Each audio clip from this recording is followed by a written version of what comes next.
He did not do it alone. Donald Trump had the help of Republican senators in confirming the Supreme Court justices who overturned Roe v. Wade. Today, those same judges once again endangered the reproductive health of women in Texas and elsewhere in a decision described by the New Republic this way. Supreme Court decides to let Texas women die. The Trump Supreme Court refused to hear an appeal by the Biden administration, arguing that a 1986 federal law that requires emergency room treatment in hospitals should nullify the Republican-enacted abortion ban in Texas when the health of a pregnant woman is at stake. Texas has seen a dramatic rise in the number of pregnant women dying. Maternal mortality in Texas has risen 56%. And Texas women have told the country their stories repeatedly of having to flee Texas to save their lives. I wanted to be here, close to home. I mean, it's the hardest thing I've been through. I wanted to come home, cry on my own pillow, hold my babies, be near my doctors. As the Texas Supreme Court is debating this, what are you going through? I mean, I didn't hardly get out of bed, stressed, and I had a timeline. I couldn't wait. So what'd you decide to do? We had to go out of state.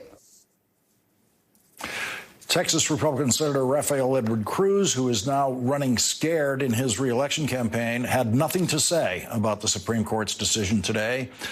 New polling shows that Senator Cruz's silence may include some of the reasons why Democrats now believe they have a very strong chance of taking that Senate seat away from the Republicans in November. Joining us now is the Democratic candidate in Texas, Congressman Colin Allred. He's the Democratic nominee running for the United States Senate against Senator Cruz.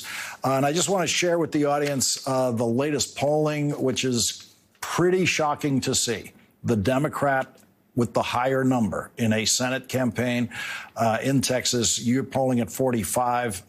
Senator Cruz polling at 44. There it is up on the screen.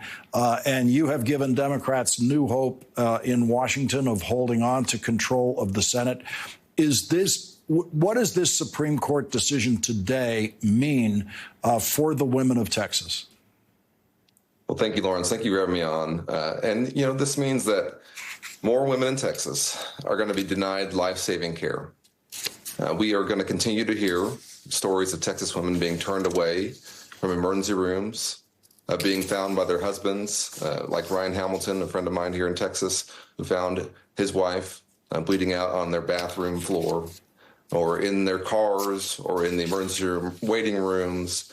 More horrific stories. And this is on Ted Cruz. This is his abortion ban. As you said, Donald Trump had some help here. Ted Cruz put these judges at the district court, circuit court level, and Supreme Court level. He backed in primaries here in Texas more extreme legislators to put these laws in place at the state level. He called for and celebrated the Dobbs ruling, called it a massive victory. But now when a ruling like this comes down today, he has nothing to say. He's dodging questions from Texas reporters. When Texas women come to testify before his committee in the Senate, he doesn't show up to hear them. But he's going to on November 5th. As you go forward in the campaign, what are you hearing from Texas voters about what matters to them most? Yeah. Well, I'm a fourth-generation Texan, Lawrence, and, there's one thing I know about us. It's that we believe in freedom. Texas is a place where folks expect to be left alone and had a chance to chase, their version of the American dream. This is a long-running, theme here in Texas, that you can come here and carve out your own dreams. But this is not freedom.